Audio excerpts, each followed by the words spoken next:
तैयारी करो स्पेशल में आपका एक बार फिर से स्वागत है। और आज की क्लास में हम जो पॉइंट डिस्कस करने वाले हैं, जो आज के टाइम पे भारत में न्यूज़ में डेली को सुनने को मिल रहा है, 8th पे कमीशन। ये 8th पे कमीशन है क्या और ये न्यूज़ में क्यों है? न्यूज़ में आप देखेंगे हर न्यूज़पेपर, हर तीसरे आदमी के मुंह से आपको सुनने को मिल रहा है 8th पे कमीशन के बारे में सुनने को मिल रहा है। ठीक है, सबसे पहले हमें जानते हैं कि ये पे कमीशन होता क्या है और ये इतना न्यूज़ में क्यों है। देखिए, बताया गया है पे commission is central government body. ये एक सेंट्रल गवर्नमेंट की एक बॉडी है। काम क्या है सर इसका? Review and recommend change in salary. अब अगर ये सैलरियों में चेंज करने की बात कर रहा है, ठीक है, इसका मतलब तो ये न्यूज़ में रहेगा ही रहेगा, क्योंकि सैलरी हर आम आदमी की, हर सरकारी, हर प्राइवेट आदमी की ज़रूरतों को देखता है। तो अगर हम देखें, अगर ये किसकी सैलरी में मेजरली डायरेक्टली चेंज करता है, तो बताया गया है ये चेंज करता है salary structure of the civil and military personnels. जो हमारे सेना के लोग हैं, जो हमारे गवर्नमेंट एम्प्लॉय हैं, दूसरे एम्प्लॉय हैं, उनकी सैलरी में डायरेक्ट ये इफेक्ट करता है। और इसी का इफेक्ट हमारे जो प्राइवेट एम्प्लॉय हैं उन पर पड़ता है। अब अगला पॉइंट है, सर ये बनाया कब गया था? तो इसे 1947 में बनाया गया था। अभी तक 7 पे कमीशन आ चुके हैं, इसलिए 8th पे कमीशन न्यूज में है। यानी कि इससे पहले हम 7 बार पे कमीशंस के बारे में जान चुके हैं, 7 पे कमीशंस की रिकमेंडेशन ले चुके हैं। इसका हेड क्वार्टर कहाँ है? अगर हम न्यू एग्जाम के पॉइंट ऑफ व्यू से बात करें तो इसका जो हेड का क्वार्टर है वो कहाँ पे है? दिल्ली में है।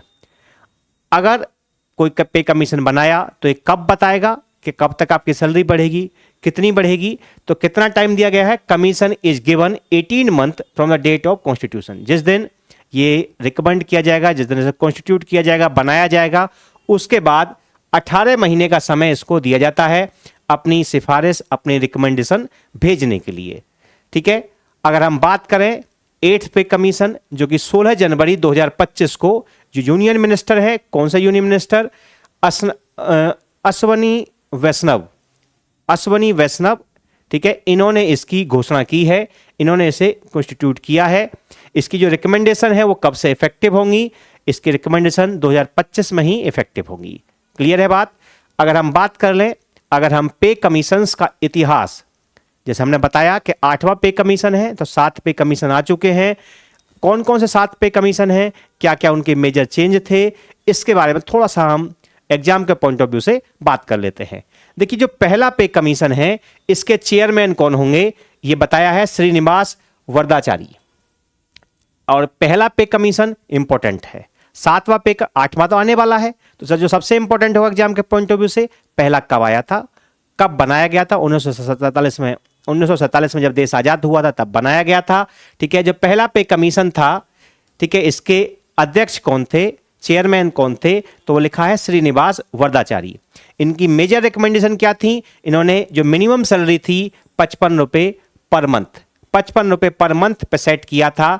ठीक है, और इन्होंने किन किन सुझावों के बारे में बताया गया था? एक इसमें ये इंपॉर्टेंट है, दूसरा ये है कि emphasise living wage to ensure fair working conditions.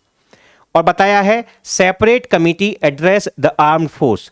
ध्यान रखिएगा, ये इंपॉर्टेंट पॉइंट है, ये पॉइंट आगे भी आपको मिलेगा। ठीक है, जो आर्म फोर्स है, आर्म फोर्स की जो सैलरी है, उनके लिए एक नई कमिटी बनाई गई। पहले पे कमीशन ने उसके बारे में, आर्म फोर्स की सैलरी के बारे में कुछ नहीं बताया था।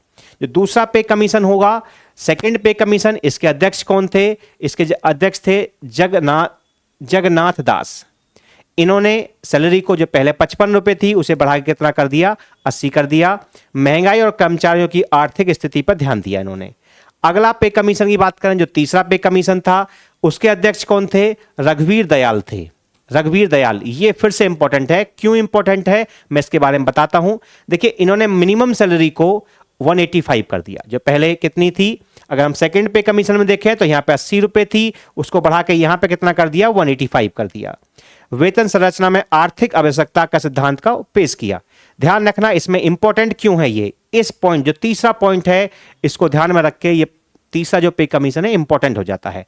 पहली बार आर्म फोर्स की जो सैलरी के बारे में भी पे कमीशन ने बताया। पहले अगर हम बात करें पे कमीशन फर्स्ट की, तो वहां पे एक अलग कमेटी बनाई गई थी जिन्होंने हमारे आर्मी पर्सनल्स की सैलरी के बारे में बताया था, उसके बारे में रिकमेंडेशन दिया था। लेकिन तीसरा पे कमीशन था जो रघुवीर दयाल जी के अध्यक्षता में बनाया गया था।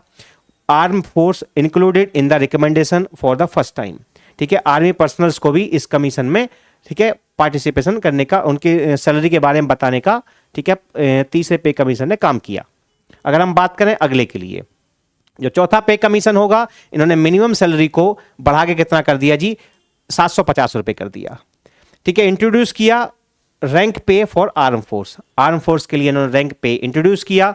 अगर आगे बात करें, जो पांचवा पे कमीशन था, इन्होंने मिनिमम सैलरी को 2440 रुपए कर दिया। इसके अध्यक्ष कौन थे, वहां लिखा हुआ है। ठीक है, सजेस्टेड रेशनलाइजेशन कह रहा है, वर्तमान वेतनमान में सुधार का सुझाव दिया। सरकारी कर्मचारियों की संख्या में घटाने पर जोर दिया। जो सरकारी कर्मचारी हैं उनकी संख्या को घटाने पर जोर दिया। कौन से पे कमीशन में, पांचवें पे कमीशन में। अगर हम बात करें ऐसे छठे पे कमीशन की, जो छठा पे कमीशन था उसके चेयरमैन कौन थे, ये थे सर बी.एन.